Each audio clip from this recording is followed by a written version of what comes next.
Good afternoon and welcome to Wednesday Workshops with Whitney. I will be your host, Whitney.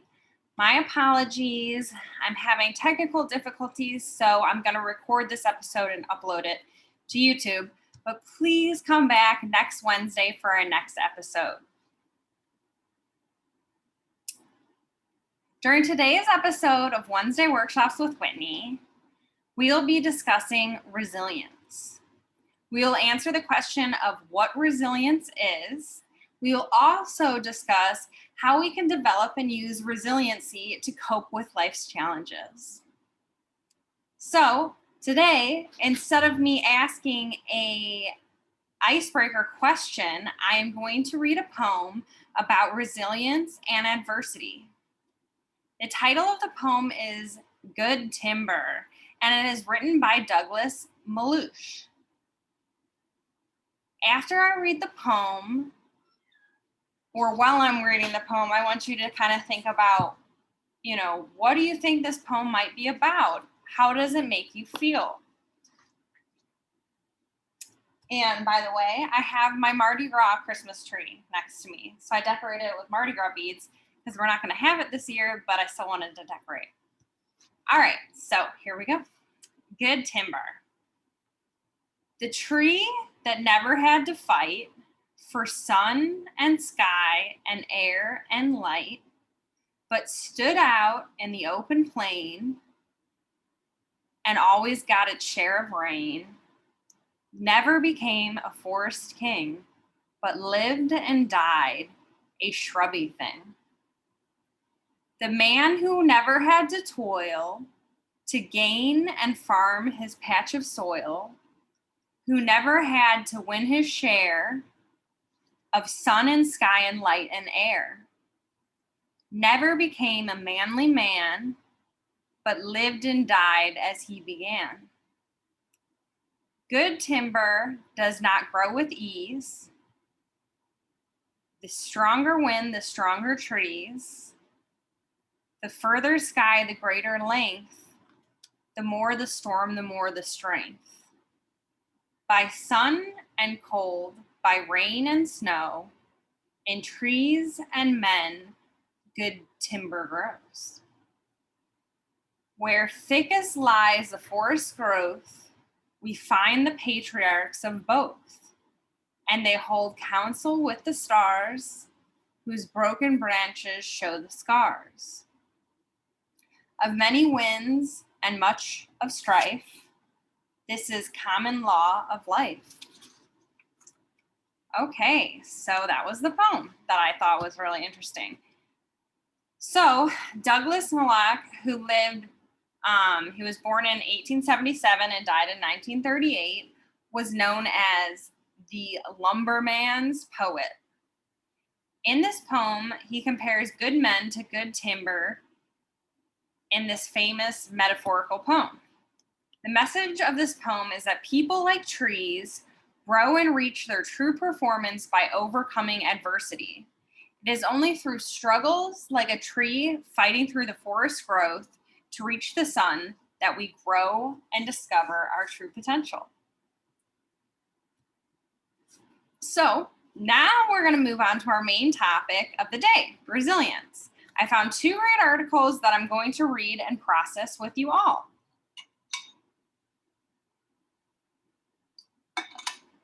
Okay. The first one is called The Value of Resiliency, and it's contributed by Alexis Leighton Wesley, MD.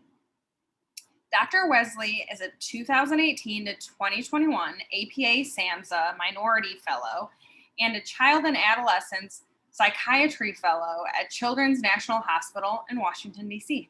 So she wrote this.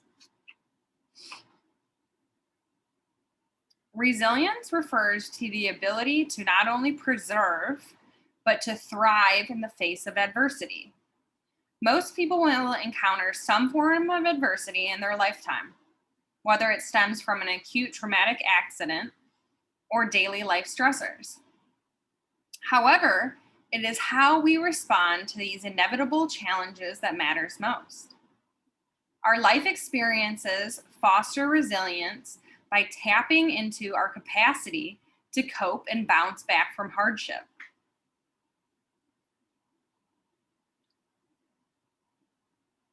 While we may all be born with some level of innate resiliency, resilience is often nurtured and developed as a function of our values, convictions, goals, and life experiences.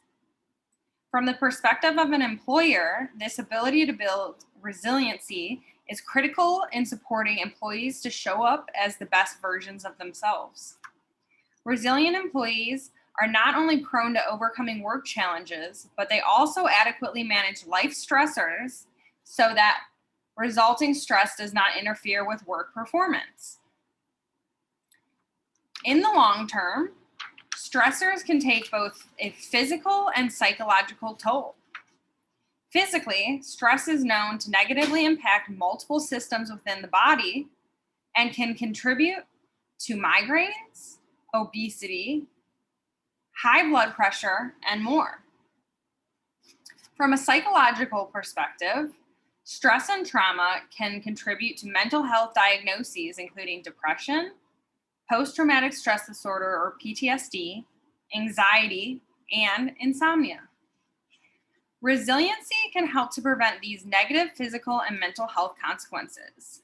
This has been observed by the fact that most people who are exposed to a traumatic event will not develop PTSD, largely due to their resiliency factors. Resilience in individuals includes, but is not limited to, tapping into social supports, maintaining a positive attitude and adaptability, I'm sorry about that, incorporating spiritual, religious meditation practices, activating one's personal identity, pursuing aspirational goals, and preparing for potential and or anticipated challenges. Resilience can be built by practicing healthy ways to manage stress. Individually, many of us have already overcome adversity in either our personal or our professional lives. We all know certain people in our lives who made it through distressing circumstances, for example, a bad divorce or a work layoff, and emerge as a healthier and happier version of themselves.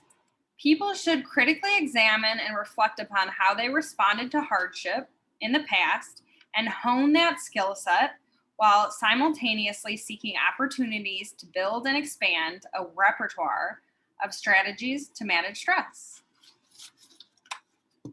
All right. So that was kind of a lot, but what I got out of the article was that most people have gone through some sort of adversity, and it's all about how we adapt and cope with these challenges in life as to how much resilience we may have. What's also positive is that we can build upon resilience. It's not something that we're just born with. So just because you feel like maybe you struggle going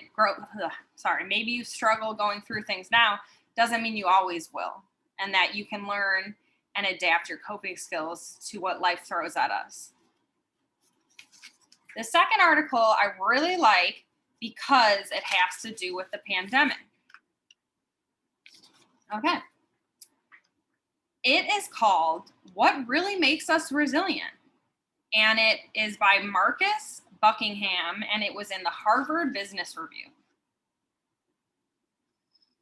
11 years ago, my friend Sally was diagnosed with ALS, also known as Lou Gehrig's disease, the degenerative motor neuron disease which gradually renders you unable to move, to eat, to talk, and in the end, to breathe.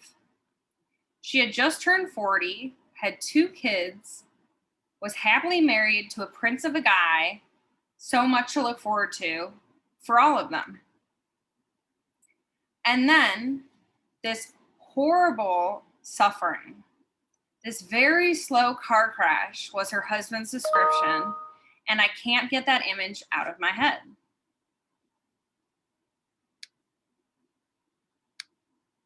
Okay. The wreckage, the brokenness, the inevitability of pain, and nothing anyone can do about it but look on helplessly. I think I'm disappearing, Sally told me back then. What am I going to do when no one sees me anymore? Today, so that was 11 years ago. Okay, today, against all odds, she is still alive. Yes, she can't move or talk or eat or breathe on her own, but she has not disappeared. Instead, with the aid of her eye-powered talking machine, which I've never heard of before, it's amazing, she is as feisty and loving and wise as she ever was. Sally can convey more meaning in one glance than most of us can in a 20-minute rant. How do you do it? I asked her. How do you stay so strong for your hubby, for your kids? There are so many things I can't do, Marcus, she replied. But why bother looking at those? Instead, I spend all my time focused on those things I can do. I can still love my husband. I can still love my kids. I'm still here. She is so very present. And these days, folks like Sally have so much to teach us all about resilience.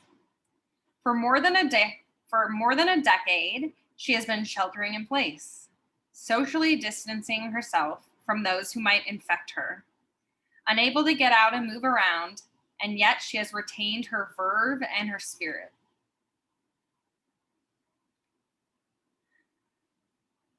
What if we could all tap into such reserves of strength and forbearance? What if we could all sway in the face of life's awful challenges, and bounce back stronger than we ever were? What is it that Sally had access to? Was it simply a part of her genetic makeup that allowed her not to cave? Or was it something she did consciously? What is this thing called? Resilience. And how can each of us cultivate it in our own lives? To begin to answer these questions, my team at the ADP Research Institute undertook 2 field studies. The first focused on identifying the sources of resilience, pinpointing the best questions to measure it, and then playing out specific prescriptions to increase resilience in yourself and in those that you care about.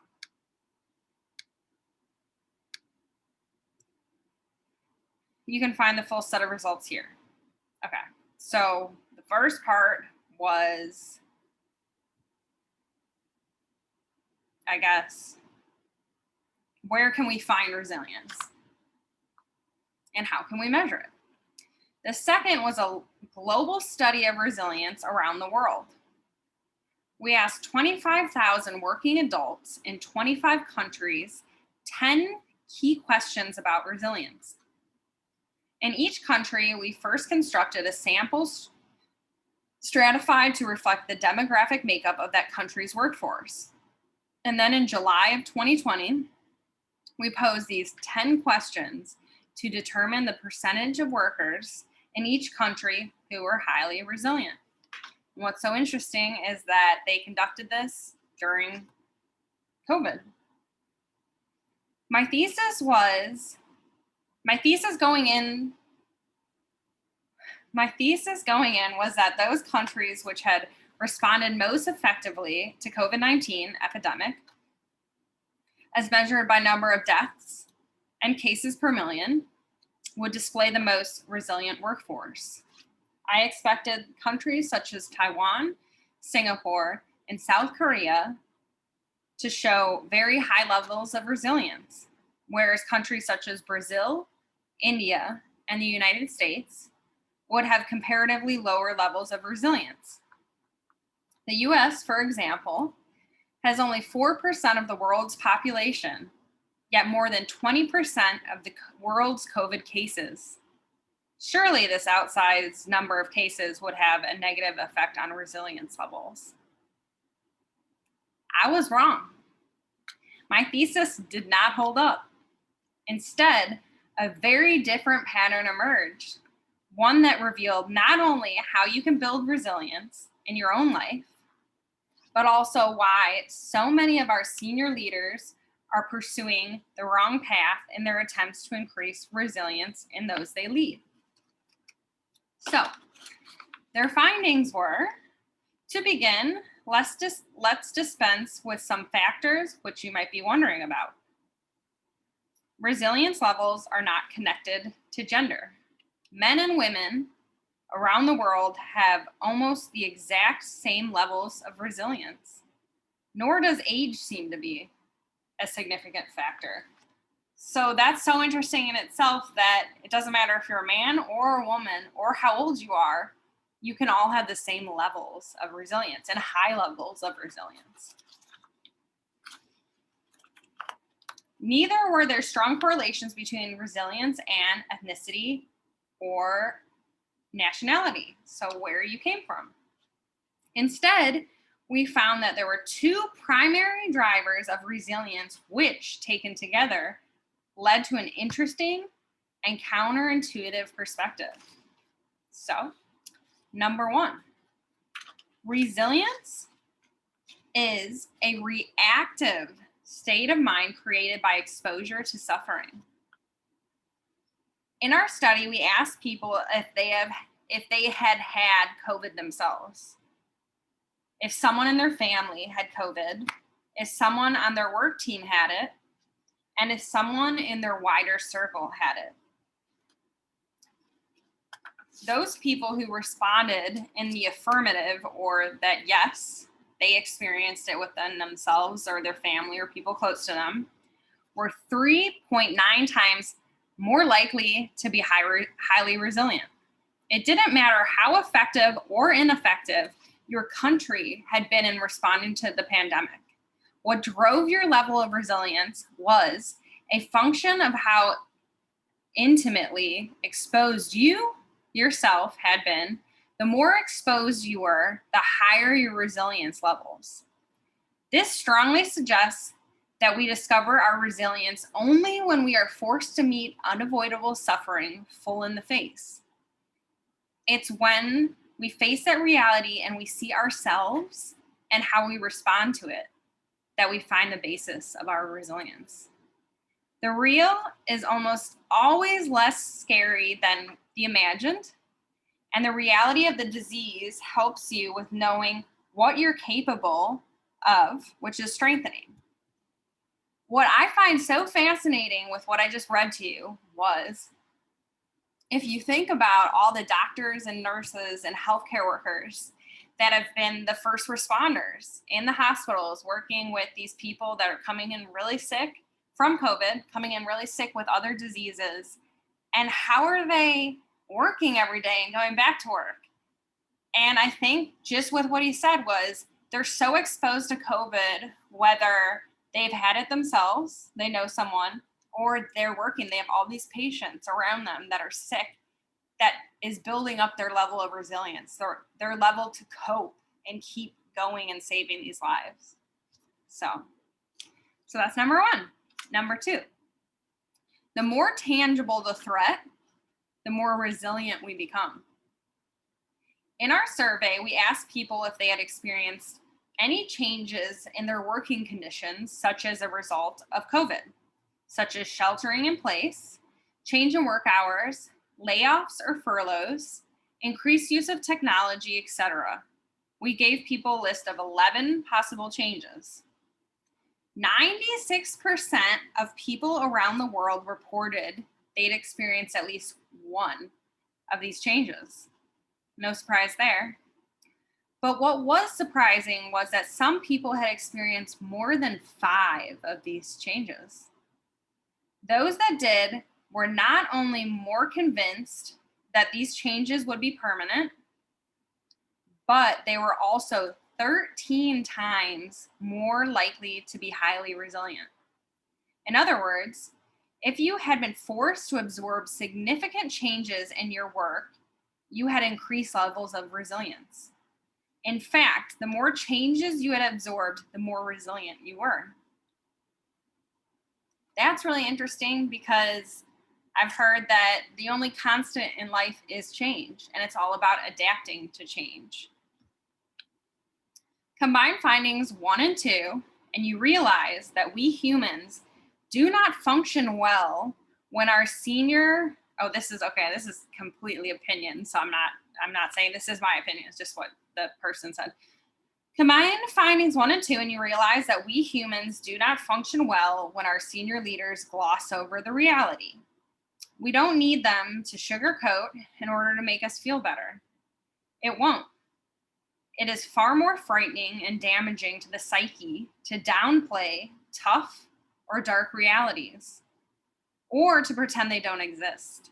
Because when we allow our imagination to run wild, and we know what kind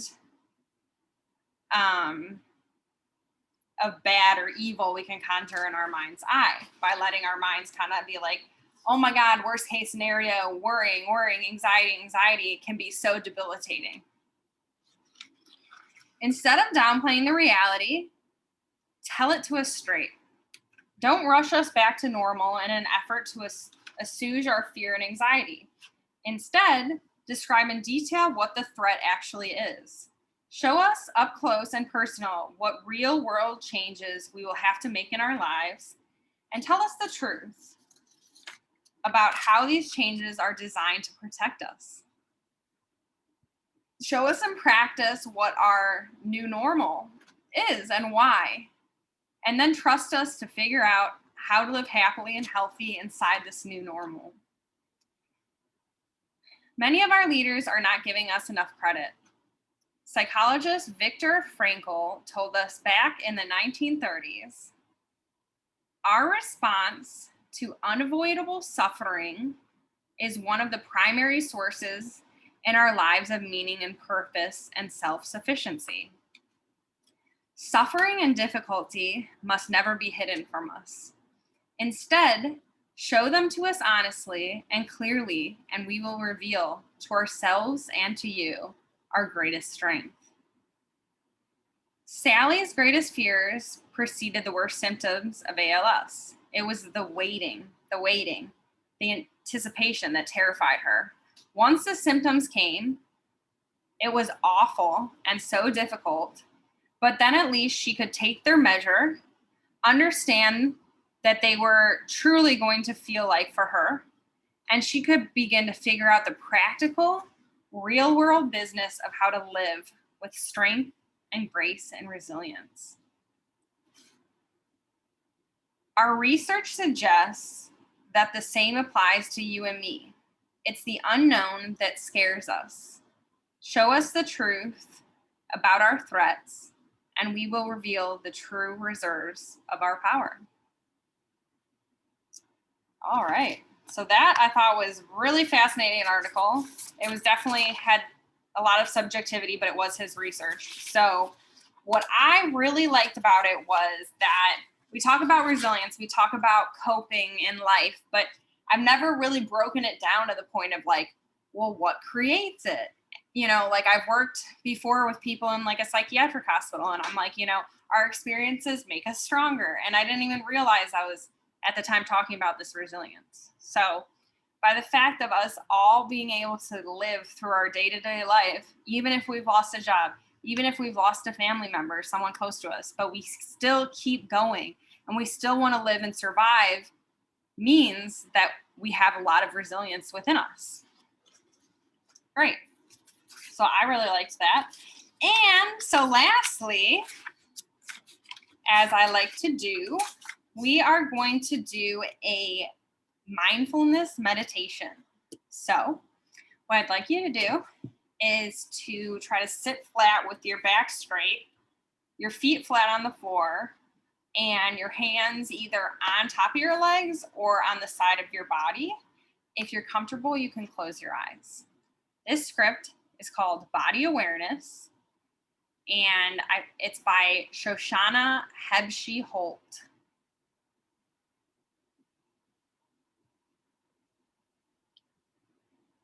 Feel the connection between your body and the floor. Notice each point that connects your body to the floor.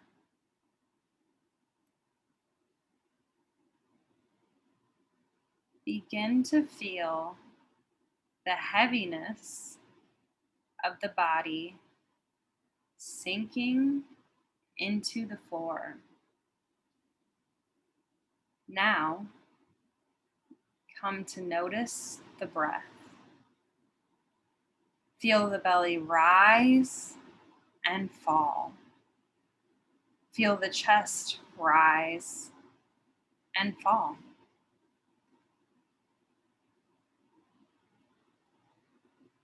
Begin to feel the lightness of the body as you bring awareness to your breath. The body is completely relaxed. The mind is completely aware. The body is feeling light.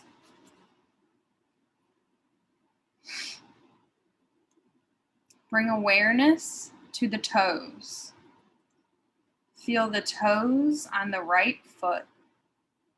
Envision your toes attached to your left foot. Left big toe, fourth toe, third toe, second toe, pinky toe. The left foot, the heel, the sole of the foot, the ankle, the whole of the left foot, the right foot, right big toe, fourth toe, third toe, second toe, pinky toe, the right foot, the heel, the sole of the foot, the ankle, the whole of the right foot, both feet together.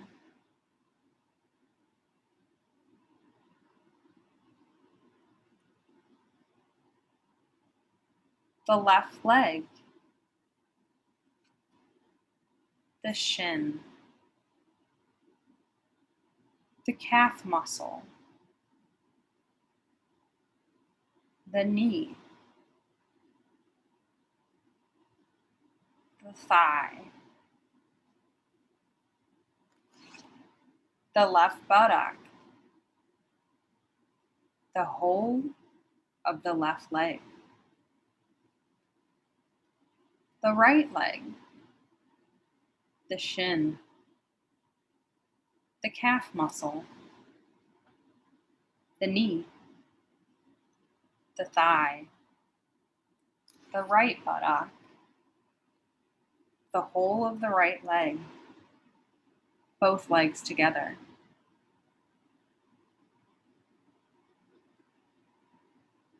The hips, the lower back, the middle back, the upper back, the whole back, the whole back, the whole back. Left shoulder blade, right shoulder blade, left shoulder, left upper arm, left elbow, left lower arm, left wrist, left hand, right shoulder, right upper arm, right elbow, right lower arm, right wrist, right hand, both arms together. The chest, the ribs, the belly, the whole of the front body, the whole of the front body, the whole of the front body.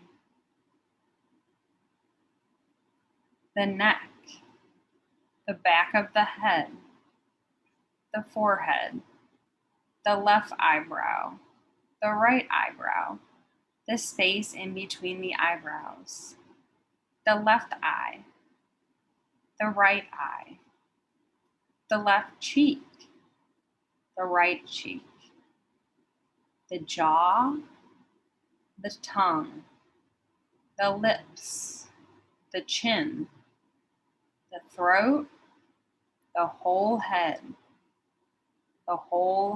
together, the whole body together. Feel the lightness of the whole body together. Relax and feel heavy. Sink into the floor. Relax the whole body. Relax. Feel the body connected to the floor. Feel the awareness of your body and begin to make small movements. I love body scans because you're able to focus on the different parts of your body. Sometimes it's nice to go through the different parts and kind of squeeze them and then release. But yeah, thank you so much for attending Wednesday workshops with Whitney. And I look forward to seeing you all next week. All right. Bye-bye.